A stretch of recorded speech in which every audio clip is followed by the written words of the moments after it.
जो बुढ़ापे में भी जवान है, माननीय बात साहब हजारीलाल डांगी जी, पूर्व विधायक माननीय पवार साहब, हमारी जनपद की अध्यक्ष श्रीमती सीमा सुरनावत जी, नगर पालिका की अध्यक्ष माननीय श्रीमती राम जानकी मालाकार जी, हमारे सभी सरपंच संघ के पदाधिकारीगण, जिले के ब्लॉक के, हमारे जिले के उपाध्यक्ष मानवर श्री रामचरवाजी केरार, माननीय श्री निर्मल चंद जी जैन, जिले के मंत्री हनुमान पाटीदार जी, सह कोषाध्यक्ष देवेंद्र गौड़ जी, मंडल के अध्यक्ष मानवर बद्रीलाल जी, मानवर लाखन सिंह जी, माननीय गजराज सिंह जी, माननीय भोजराज सिंह जी, शिव सिंह जी, दिनेश पुरोहित जी, किसान मोर्चे के जिले के अध्यक्ष, मुकेश राठौर जी, विधानसभा के संयोजक, माननीय हरीश सिंह जी, भोपाल से मेरे साथ पधारे, इस जिले के प्रभारी रहे हैं, माननीय विकास मीरानी जी, युवा मोर्चे के पहले प्रदेश के महामंत्री, अभी प्रकोष्ठ के संयोजक माननीय प्रदीप नायर जी, जिले के सम्मानीय कलेक्टर महोदय, जिला पंचायत सीओ, अन्य सभी अधिकारीगण, एक बार मैं चाहता हूं कि कंजूसी किए बगैर जो स्कूल की हमारी बेटियां, उन्हें अच्छा बैंड बजाया, उसके तालियां बजाकर उन बच्चियों का उत्साहवर्धन करिए। हम भी आपको बहुत बधाई देते हैं, आप भविष्य में और उज्ज्वल अपनी ऊंचाइयां छुएं। उपस्थित भाइयों बहनों, पत्रकार मित्रों, भूमि पूजन एक निमित्त है। हमारी जनपद के जितने भी भवन थे उसमें 1/3 हमने इस साल दिए, और इसमें कोई छीन के नहीं दिए हैं कि इस विधानसभा में 2 मिल गए हैं तो कोई ऐसा है। जहां भवन नहीं है वहां बिना मांगे पहले भवन दो। अगर ग्राम पंचायत का भवन अच्छा होगा तो फिर ई पंचायत की कल्पना आप कर सकते हो। वो ग्राम पंचायत का सचिवालय है, जनपद कार्यालय जनपद का सचिवालय है, जिला पंचायत का कार्यालय जिला पंचायत का सचिवालय है, ग्रामीण सचिवालय है। और इसलिए आने वाले समय में जो जरूरतें हमें पड़नी है उसके आधार पर हमें आज तैयार रहना चाहिए। पहले क्यों ध्यान नहीं दिया गया, मैं इस बहस में नहीं पढ़ना चाहता, लेकिन मैं जब ग्रामीण विकास मंत्रालय की समिति में था, काफी लंबे समय रहा, तो मैं पूरे देश में जाता था। ये जो फर्क है, इस फर्क में आप भवन को मत देखिए, फर्क को देखिए कि आपकी पंचायत का रिकॉर्ड आपके पास है क्या। अगर देश में सबसे बड़ी कोई संस्था, अच्छी संस्था हो सकती है तो वो ग्राम पंचायत है, जिसके पास 100% ईमानदारी भरा रिकॉर्ड हो सकता है। दूसरी कोई संस्था हिंदुस्तान में नहीं है। लेकिन मैं आपसे पूछता हूं, आप में से बहुत सारे लोग मंच पर बैठे हैं, वो भी सरपंच रहे होंगे, आप भी रहे होंगे, क्या आपकी पंचायत में रिकॉर्ड है, सुरक्षित है? रिकॉर्ड का मतलब सिर्फ सड़कों का निर्माण और भवनों का निर्माण, उनकी संख्या नहीं होती। मेरी पंचायत में कितने लोग समाज सेवक पैदा हुए, कितने लोग सर्विसेज में गए, कितने समाज के लिए बेहतर काम किया, क्या ये रिकॉर्ड नहीं है? हमारे कितने खातेदार, हमसे कौन सा छुपा है? वोट मांगने के लिए हमें 10 बार एक दरवाजे पर जाते हैं। वो पैदा हुए हैं वहीं, तो जन्म से देख रहे हैं बच्चे जब से होश संभाला है। कोई किसी से छुपा नहीं कि जरूरतमंद कौन है और ताकतवर कौन है, हम जानते हैं। लेकिन न्याय करने की हिम्मत नहीं होती, तब अन्याय होता है। अगर न्याय करने की ताकत है तो आप मानकर चलना कि कभी अन्याय हो नहीं सकता, क्योंकि हम जानते सब कुछ है लेकिन करना नहीं चाहते। तो जो लोग ऐसे हैं उनकी श्रेणी वही आएगी जो महाभारत में दुर्योधन को कहा गया। दुर्योधन से पूछा भगवान कृष्ण ने कि दुर्योधन तुम्हें न्याय और अन्याय के बीच का फर्क नहीं दिखता? धर्म और अधर्म के बीच का अंतर तुम्हें समझ में नहीं आता? जानते हो दुर्योधन ने क्या जवाब दिया था? उसने कहा, वो तो भगवान कृष्ण को भगवान कहता नहीं था, तो उसने कहा कि कान्हा ऐसा है, मैं दोनों में फर्क जानता हूं, मैं न्याय अन्याय में भी फर्क जानता हूं, मैं धर्म और अधर्म में अंतर जानता हूं, लेकिन मेरी प्रवृत्ति उसे मानने के लिए तैयार नहीं है। मैं जानता सब कुछ हूं, उसके बाद मैं अन्याय कर रहा हूं क्योंकि मेरी प्रवृत्ति उसकी तरफ जाती नहीं है। और इसलिए मुझे लगता है कि जब पंचायती राज की बात होती है तो हम न्याय करने की बात सोचें। कितनी बड़ी योजनाएं लगातार आ रही है। प्रधानमंत्री मोदी जी के बनने के बाद जितनी योजनाएं, ये सब राज्य के काम थे जो भारत सरकार कर रही है। अगर यहाँ पर बिजली मिलनी चाहिए तो राज्य का काम था, ये केंद्र का काम नहीं था। लेकिन सारे देश में 100% लोगों तक बिजली पहुंचे, ये संकल्प लेने वाले देश के प्रधानमंत्री नरेंद्र मोदी।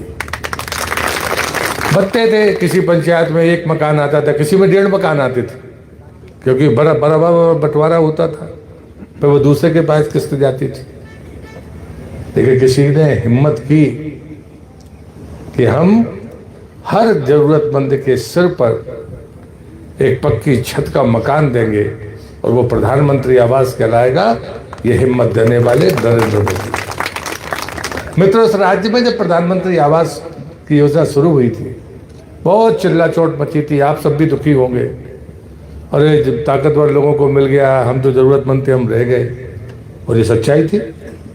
आवास प्लस की सूची बनी, 27 लाख परिवार निकले जो वास्तव में जिनको मिलना चाहिए था और वो सूची में नहीं थे। किसने सर्वेक्षण किया, इस बहस में मैं नहीं जाना चाहता। क्या ये न्याय था? किसने सर्वेक्षण किया होगा? और वो आवास प्लस की सूची, आज मैं गर्व के साथ कहता हूं, इतने दिन से हमारी ही सरकार है, बीच को कुछ समय को छोड़ दो, लेकिन कांग्रेस की सरकार आई थी तो प्रधानमंत्री आवास वापस कर दिए गए थे। आपको पूछना चाहिए, क्योंकि उनके पास पैसा नहीं था। वो लाखों मकान वापस हुए, उसके कारण बीच में निर्माण बंद हो गया था प्रधानमंत्री आवास का। ये ऐसा वर्ष है 25-26 का कि अभी वर्तमान में 11,66,000 प्रधानमंत्री आवास मध्य प्रदेश की धरती पर बन रहे हैं, जो सबसे ज्यादा संख्या है अभी तक की, हर साल की सबसे बड़ी संख्या है। तब हमारे पास पैसा नहीं था, हम पैसा कहां से लेकर आए? 40% पैसा हमको देना है। अभी सप्लीमेंट्री बजट आया है, हमारे दोनों मंत्री यहाँ पर बैठे हैं जो बजट को देखते होंगे। 17,000 करोड़ का सप्लीमेंट्री बजट था, उसमें 4200 करोड़ प्रधानमंत्री आवास के लिए थे, तब जाकर हम बना पाए। हम पैसे का सदुपयोग करना जानते हैं कि वास्तव में हमें जरूरत किस बात की है। अब कुल 7.25 लाख कुल मकान बचे हैं, अगले साल उनको भी हम अभी सैंक्शन करना हमने शुरू कर दिया। 5 लाख अभी इस साल पूरे करेंगे, बाकी जो बनते जाएंगे वो पूरे 11.5 लाख पूरे करने के बाद उनका सैंक्शन करेंगे। और उसके बाद हम एक गारंटी देंगे कि मध्य प्रदेश की धरती पर कोई भी जरूरतमंद नहीं बचा जिसके सिर पर पक्की छत नहीं है। ये ताकत मोदी जी ने दी है।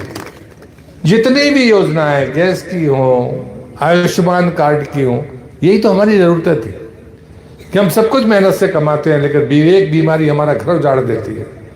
ये चुनौती थी, इस चुनौती को कोई नजरअंदाज नहीं कर सकता। लेकिन ये भी सच है, मैंने विधानसभा में स्वीकार किया, कोई मंत्री हिम्मत नहीं जुटा पाया, लेकिन मैंने स्वीकार किया, प्रेस के सामने भी स्वीकार किया कि ये समस्या है मनरेगा की। कि एक तरफ तो सरपंच कहता है मजदूर नहीं मिल रहे, 56.5 लाख जॉब कार्ड मध्य प्रदेश में है, जिसमें से लगभग 37.5 लाख सक्रिय है, कभी काम करते हैं कभी काम नहीं करते।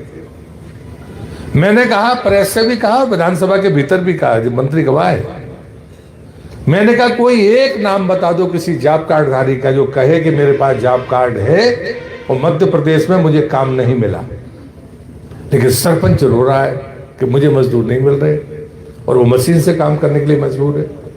मैंने कहा ये भ्रष्टाचार नहीं है, ये विसंगतियों से दूर होना चाहिए। हर चीज को भ्रष्टाचार आप नहीं कह सकते, जब कमजोरियां होंगी तो ये रास्ते निकालेगा।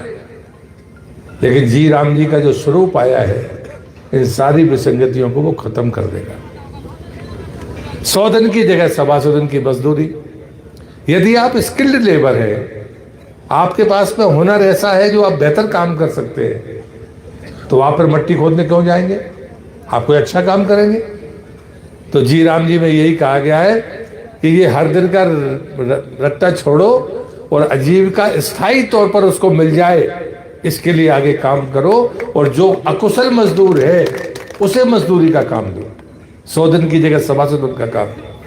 अगर 15 दिन में उसको अगर वेतन नहीं मिलता तो उसको भत्ता मिलेगा, अगर आप उसको मजदूरी नहीं दे पाओगे तो। लेकिन किसको? जो करना चाहता है उसको। पहले नहीं तो वो मरे हुए के कार्ड रखते थे या तो 10, 25, 50 बना के रखते थे और उसके बाद वो काम करते थे, क्योंकि उनको भी मजदूरी दिखाना पड़ती थी। अब ये परिवर्तन हुआ है, इस परिवर्तन को हमें समझना पड़ेगा। नाली में जब आप नाली बनाते हो उसमें मनरेगा की मजदूरी है, बाकी में मजदूरी है। कुछ सरपंचों ने कहा कि साहब टाइड और अनटाइड फंड बंद कर दो। मैंने तभी मना कर दिया था। मैंने कहा कि मैं खुद केंद्र में मंत्री था स्वच्छता का, पेयजल का, तभी मैंने कहा था कि ये पैसा होना चाहिए। कल के दिन तुम्हारी पाइपलाइन टूट जाए, छोटा मोटा रिपेयरिंग हो, पैसा कहाँ से लेकर आओगे? आज सरपंचों के पास पैसा है, दुख उनका ये है कि पैसा है लेकिन वो खर्चा नहीं कर पा रहे। लेकिन आपका नल जल का योजना संचालित होगी, गंदा पानी निकलेगा, कहाँ जाएगा? किसी के खेत में जाएगा, किसी के घर में जाएगा, कहाँ जाएगा? इसकी व्यवस्था तो पंचायत को ही बनानी पड़ेगी। इसलिए वो पैसा पेयजल और स्वच्छता में खर्च हो सकता है। आज से नाली बनाओ। हिंदुस्तान में एकमात्र राज्य है हरियाणा, जहां पीने का पानी का तालाब अलग है और गंदे पानी का तालाब अलग है। हिंदुस्तान में दूसरा कोई राज्य नहीं है। राजगढ़ जैसा जिला जो पथरीला जिला है, क्या हम पंचायत के बाहर कोई छोटा ऐसा बड़ा, बहुत बड़ा नहीं लेकिन तालाब नहीं बना सकते जहां गंदा पानी इकट्ठा हो, उसको छान कर उसमें डाल दो? किसी के काम में नहीं होगा, लेकिन मवेशी के काम में आएगा। कोई खेत बाजू में होगा तो उसको सिंचाई के काम में आ जाएगा। कुछ तो उपयोग करना पड़ेगा। ये कार्य योजना सरपंच को ही बनानी पड़ेगी। उसने जी राम जी में इसका प्रावधान है कि ये का जिम्मेदारी सरपंच की है, इसके मॉनिटरिंग की जिम्मेदारी जनपद की है, और योजना बनाना और मॉनिटरिंग करना ये काम जिला पंचायत का है। लेकिन साथ में ये भी कहा कि राज्य के स्तर पर एक एडवाइजरी कमेटी होगी, जैसी मनरेगा की परिषद होती है, केंद्र के स्तर पर भी होगी, लेकिन वो सिर्फ आपको सलाह देगी। और इसलिए मैंने, जैसे अभी 15वें हमारे 5वें वित्त का पैसा इस साल बहुत ज्यादा था। जब मैं पहली साल मंत्री बना था तो 1900 करोड़ था, इस बार 6000 करोड़ था। वही सरपंचों के पास अभी तीसरी किस्त शायद पहुंच गई होगी। लेकिन हम इसको समाज के सामने क्यों नहीं बताते कि हमको इतना पैसा मिल रहा है तो हम इसका उपयोग क्या करें? सब कुछ आप ये क्यों तय करना चाहते हो कि जो आपने घर में बैठकर सोच लिया वही सही होगा? अगर इतने पैसे का उपयोग होता तब मैंने सलाह दी, और मैंने कहा कि आज भी देश की आजादी के 78 साल बाद हमारे पास वो मरघट की जमीन नहीं है। हमारे पास वो मरघट की जमीन है तो उस पर कब्जा है, मरघट है तो उसका रास्ता ठीक नहीं है। 78 साल बाद भी जिस बात पर कभी विवाद नहीं हो सकता, शमशान पर किसका विवाद होगा? वहां तो सबको जाना है। उस पर भी अगर हमें ये फैसला नहीं कर पाए, तब मैंने तय किया कि दिसंबर 26 तक जिसके पास में जगह नहीं है तो उसको जिले के कलेक्टर अलॉट करके जगह देंगे। कब्जा है तो उसको हटाएंगे, लेकिन उसकी फेंसिंग करके वहां तक सीमेंट रोड पहुंचाने का काम मध्य प्रदेश की सरकार आपके माध्यम से करेगी। ये संकल्प, मुझे लगता है कि कम से कम इन बातों पर तो हम एकजुट हो जाते। और इसलिए कहीं ना कहीं आज भी ये सब चुनौती बड़ी चुनौती है, और इसलिए मैं आप सबसे विनती करता हूं कि काम करने में पैसा आपके पास उतना ही है, लेकिन एक एक काम को तो पूरा करो। अगर हमने तय किया कि अटल जी की जन्म शताब्दी का वर्ष था, तो मैंने कहा कि सुशासन दिवस उन्हीं के जन्मदिन पर माना जाता है, तो मैंने कहा चलो पंचायत उन्हीं के नाम पे बनती है। प्रधानमंत्री जी ने दोनों किस्त प्रधानमंत्री जी ने डाली, उन्होंने नाम बदला और उन्होंने कहा कि अटल ग्राम सेवा सदन इन नए पंचायत भवनों का नाम होगा। और मैंने उसमें रिकॉर्ड रूम भी रखा है, एक कमरा अलग से है जो रिकॉर्ड रूम के लिए, फाइलें रखो, बाकी का रिकॉर्ड रखो। वो डिजाइन हम नहीं देखी। हमारा कोई भी ग्रामीण भवन 2 मंजिला नहीं बन सकता था, क्योंकि हम तैयारी नहीं करते थे। ये सारे भवन जितने अब बन रहे हैं कि डिजाइन बदली है, ये 3 मंजिल ऊपर तक जा सकते हैं। जिन गांव में जमीनें नहीं है, आज भी ऐसे गांव हैं जहां पर मुख्यमंत्री अधोसंरचना के हाई स्कूल उनको आवंटित हुए, सीएम राइस, लेकिन उनके घर गांव पंचायत में जगह ही नहीं थी तो कहीं और चला गया। क्या जी अच्छी लक्षण है? क्या इसकी चिंता हमें नहीं करनी चाहिए? आने वाली पीढ़ी के भविष्य को सुनिश्चित करना हम सबकी जिम्मेदारी है, कोई 4 लोगों की जिम्मेदारी नहीं। और इसलिए मैं बड़ी विनम्रता के साथ कहता हूँ, खूब चिट्ठियाँ आती है, सभी ने दी हैं, लेकिन मैंने उनसे कहा था, जब मैंने पूछा था, जब मैं मंत्री बना, कि इस प्रदेश में कितनी ग्राम पंचायत हैं जहाँ पर भवन नहीं है, मुझे एक लाइन में उत्तर आया था, एक लाइन में 1400 नई पंचायत है और लगभग 1000 के आसपास पुरानी पंचायत है जहाँ भवन है ही नहीं। और मैंने 2472 2 बार में ही पंचायत देकर उस कोटे को पूरा किया। लेकिन जब मैं धार आया तो वहां पर वो डूब क्षेत्र वाले गांव है, 8-8, 9-9 हजार की आबादी के गांव है। वहां पर देखा तो 1 कमरे का पंचायत भवन है और रिकॉर्ड में सबसे पहले लिखा है यहाँ भवन है। अब बताइए, एक पंचायत, 1 कमरे में पंचायत चल सकती है क्या? उस समय एनवीडीए ने एक हिस्से में, जैसे कोई मैदान सा खाली रहा होगा, 1 कमरे का पंचायत भवन बना दिया, 2 कमरे का स्कूल बना दिया, सब खाना पूरी करने के लिए बना दिए।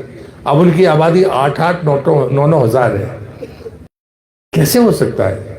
उनको भी लिया है मैंने, वो भी संख्या 900 कुछ पहुंची है। तो हमने कहा कि 30-35 साल पुराना जो भी पंचायत भवन हो, वो 2 कमरे का होगा, 2.5 कमरे का होगा, उसको तोड़ो और नए सिरे से बनाओ। और वो सूची मैंने माननीय विधायकों से कही है कि आप हर साल दीजिए, ताकि हम 3 साल में, बचे हुए 3 साल में इस पूरी संख्या को फिर से नया करके नया पंचायत भवन हम बनाएं। सामुदायिक भवन के लिए मैंने कहा है, आपके स्कूलों में बारात नहीं लग सकती, सरकारी भवनों का आप उपयोग नहीं कर सकते हो, ये गरीब आदमी कहाँ जाएगा? ये निम्न मध्यवर्गीय आदमी कहाँ जाएगा? उसके लिए तो कुछ चाहिए। और इससे उसकी भी डिजाइन बदली, उसमें 3 कमरे हैं, सामने शेड है, आगे आप कुछ कर सकते हो तो बाकी करो। अगर खेल उसमें हो सकते हैं, धार्मिक कार्यक्रम हो सकते हैं, साधु विवाह हो सकते हैं, लेकिन सब चीजें मुफ्त में नहीं हो सकती। उस कैंपस में कहीं स्वच्छता परिसर बना लो, 8-10 टॉयलेट बना लो, 8 को बंद रखो, 2 चालू रखो, कार्यक्रमों तो पूरे खोल दो। कुछ तो लो, कुछ तो करना पड़ेगा। एक तरफ बड़ी बड़ी बातें होती है, मैंने खुद ने नारा दिया है, आत्मनिर्भर पंचायत, आत्मनिर्भर भारत, लेकिन पंचायतों की आत्मनिर्भरता कैसे बनेगी? 15वां वित्त का पैसा भारत सरकार का, मनरेगा और अब जी राम जी हो गए पैसा भारत सरकार का, 5वें वित्त का पैसा राज्य सरकार का, स्टाम्प ड्यूटी में जिसमें हम आपको भवन दे रहे हैं राज्य सरकार का, खनिज का पैसा राज्य सरकार का, आपका खुद का क्या है? पंचायत की आय कहाँ है?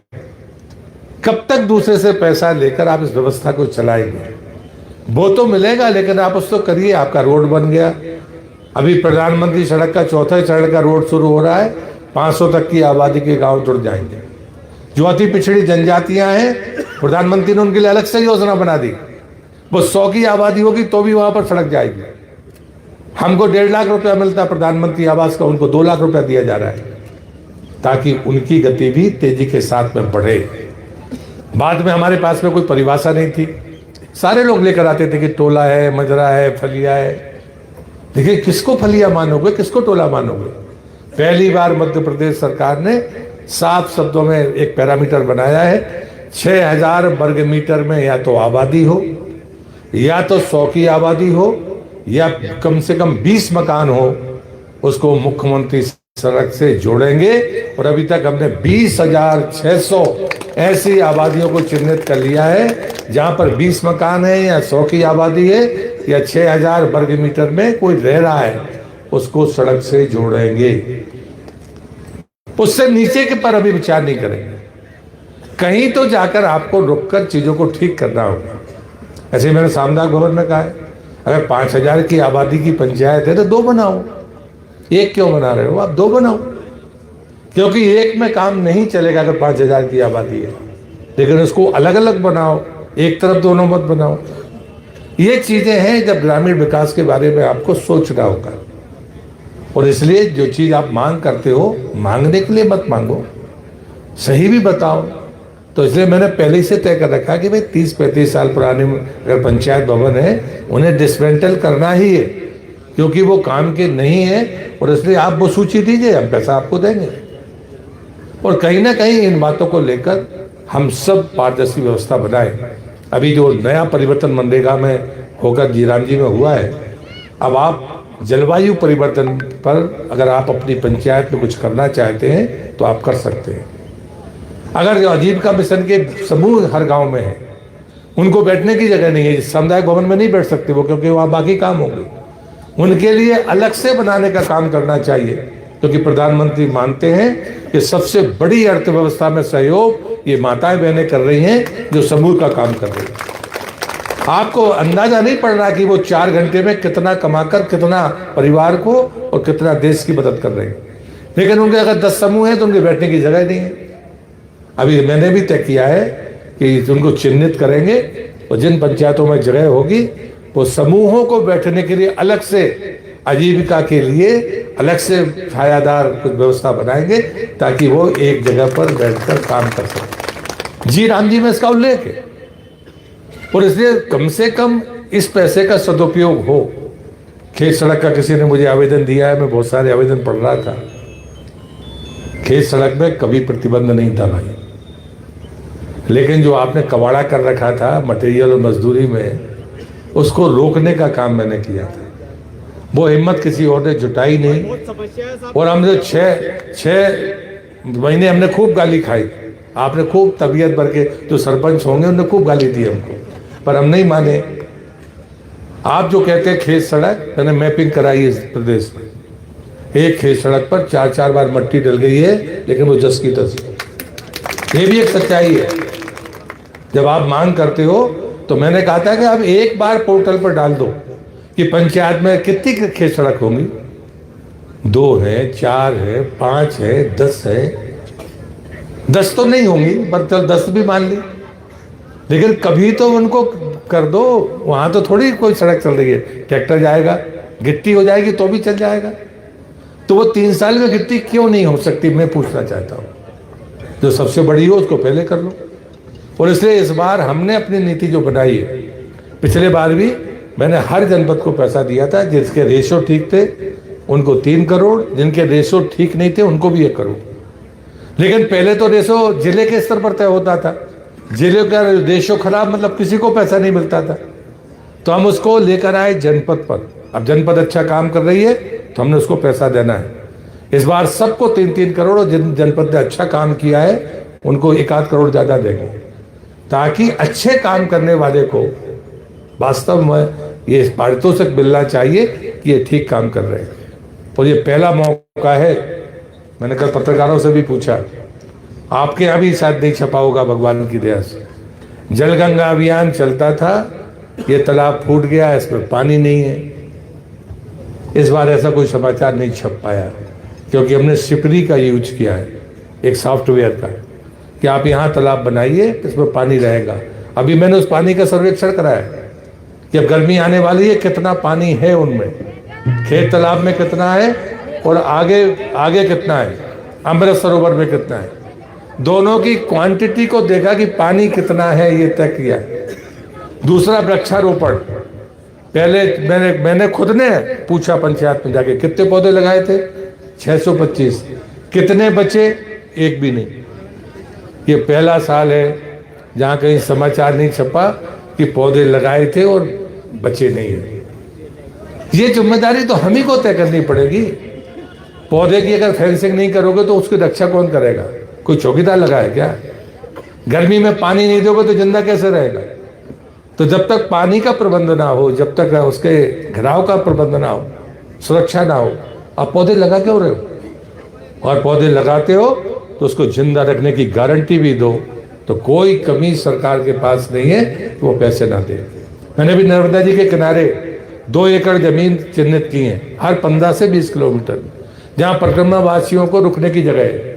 लेकिन मैंने शर्त रखी है कि 2 एकड़ में 1.5 एकड़ में जंगल लगाना पड़ेगा, तब मैं आधे एकड़ में मकान बनाने की अनुमति दूंगा, अन्यथा पैसा नहीं दूंगा। नर्मदा का अगर को हम मां मानते हैं तो हमें ये चीजें करनी होगी। जनपद में भी है, इस भवन ये 2 एकड़ का है, इसमें भी शर्त रखी है कि जनपद भवन 2 एकड़ का चाहिए जगह, उसमें आधा एकड़ का जंगल चाहिए, पार्क नहीं चाहिए, दूबा लगा दी, जंगल चाहिए।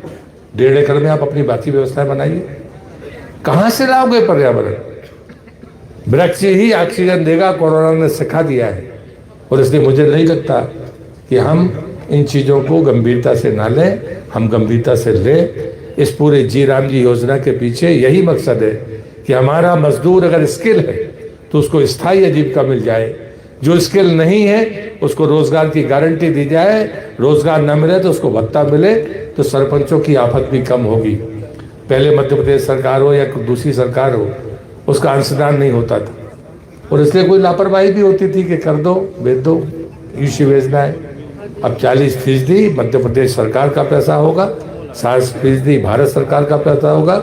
इसलिए हम सबको मिल बैठकर ईमानदारी के साथ योजनाएं बनानी पड़ेगी, ताकि आने वाले समय में हम अपनी पीढ़ी को जब ये सुपुर्द करेंगे तो निश्चित रूप से वो गर्व करेगी कि हमारे बुजुर्ग हमको बेहतर गांव देकर गए थे और इससे बेहतर गांव मुझे बनाना है। अच्छा करने की गुंजाइश पत्रों कभी खत्म नहीं होती, पैसा उतना ही होता है, लेकिन उपयोग हम कैसे करेंगे ये सबसे महत्वपूर्ण होता है। आपने यहाँ आए, हम आपसे रूबरू हुए, नागर जी के भी दर्शन हो गए, हम सब इकट्ठे, बहुत सारी बातें बाकी हुई हैं, मुझे कागज मिले, पर मैंने 2 साल में तो रिपीट कर रहा हूँ तो ये कागज कम हो जाएंगे शायद। मैंने सीसी, नाली, बाउंड्री वाल और स्टॉक डैम 4 पर लोक लगा रखी है। सिर्फ मरघट के लिए सीसी का मैंने अपनी तरफ से कहा है, और आपके पास कम पड़े तो पैसा मैं दूसरे मत से आपको दूंगा, लेकिन उस काम को पूरा करिए। और मुझे लगता है कि बाकी जो काम आपको करने हैं, पैसा तो आपके पास भरपूर आने वाला है, लेकिन योजना अगर नहीं बनाओगे, गांव को हम कैसे स्वच्छ और सुंदर बनाएं, कैसे स्वावलंबी बनाएं। खाली जगह है, कोई मकान बन सकती है, दुकानें बनाओ, हम परमिशन देने तैयार हैं, लेकिन मुफ्त में नहीं दे सकते, किराया लेना पड़ेगा। किराए का सेट बनाना पड़ेगा नियम कि 3 साल बाद इतना बढ़ेगा। आपका चहेता हो तो अभी वो कमाएगा तो कम से कम पंचायत को देगा। मित्रों, ज्यादा मत सीखो, लेकिन आदिवासियों से सीख लो। पेशा के ग्राम वाले, एक पंचायत में 5-5 ग्राम सभाएं हैं, तुम तो 5 साल में एक बार भी नहीं बैठते हो। वो एक बार में एक पंचायत में 5 ग्राम सभाएं, हर गांव की 1 ग्राम सभा है। उनने भी अभियान चलाया, मजदूर जाते थे तो उनने जो ठेकेदार आया, एक मजदूर पर 5,000 रुपए की गारंटी जमा करो, और जब हमारे मजदूर वापस आ जाएंगे तो चेक से 5,000 वापस करेंगे, ताकि हमारे मजदूर का अहित नहीं होना चाहिए, पैसा नहीं डूबना चाहिए, उसको लूटा नहीं जाना चाहिए। हम शराब के खिलाफ, नशे के खिलाफ नहीं बोलते। उनने DJ 3 का नारा दिया, डीजे, दारू और एक और कुछ का 3 का बंद हो गया, नहीं तो वहां तमाशा मचा रहता था। अब DJ 4 पर आ गए वो कि धर्मांतरण नहीं हो सकता हमारे यहाँ। इतनी ताकत होती है समाज अगर जगता है। ऐसे अनेक उदाहरण मैं आपको कह सकता हूँ। ग्राम सभाओं ने आपस में मिलकर बैठना, बातचीत करना बंद किया है, ये अच्छा लक्षण नहीं है। गांव को अगर वास्तव में बेहतर बनाना है तो कम से कम ग्राम सभा में होगा तुम्हारा विरोधी जीता होगा, या कोई विरोधी होगा लेकिन अच्छा सोचता है, बुला लो ग्राम सभा में, क्या बिगड़ता है। सलाह देगा तो तुम्हें को काम आएगी, करना तो आप ही को है। जैसे नागर जी कह रहे थे, अभी भी हम, पहले भी हम थे, अभी भी हम हैं, आगे भी हम ही रहेंगे। ये जो वो कह रहे हैं ना, तो फिर इसको विश्वास करिए, और चुनाव आएगा तो आप मान के चलिए कि इन 2 वर्षों में आपके पास में पर्याप्त पैसा आएगा। आप कार्य योजना बनाइए, पैसे की कमी नहीं है, इसकी गारंटी मैं आपको दे के जा रहा हूँ, लेकिन पैसा कहाँ खर्च होगा ये जरूर पूछूंगा। सारा झगड़ा यहीं पर है, बाकी पैसे की कोई कमी नहीं है। ये मोहन यादव जी की सरकार है। अभी हम लोग सचिवों के सम्मेलन से मैं होकर आ रहा हूँ, उनको भी मैंने कहा है कि गांव अगर समृद्ध होंगे, और गांव को शहर मत बदलो, गांव को गांव ही रहने दो। अब शहर के आदमी गांव की तरफ वापस आ रहे हैं ना हवा लेने के लिए। अपन ने खूब गांव की तरफ दौड़ लगाई, अब शहर वाला गांव की तरफ वापस आ रहा है। हाँ, सड़क हो, अच्छी शिक्षा हो, भवन हो, कोई आए तो रुकने का प्रबंध हो, लेकिन अच्छी ऑक्सीजन हो, हमारे वृक्ष पर्याप्त मात्रा में हो। हमारे जितने मकान सारा कुछ कंक्रीट का बनाने में हम पागल हुए जा रहे हैं। एक आध पुराना मकान भी बचने दो, नहीं तो बच्चे भूल जाएंगे कि ऐसे मकान भी बनते थे। तो मुझे लगता है ये ऐसी चीज़ें हैं जिस पर जरूर विचार करना चाहिए। आपने मेरी बात लंबी हो गई है, बहुत शांति से सुनी। बहुत बहुत धन्यवाद, फिर से बहुत बधाई। भारत माता की जय। धन्यवाद।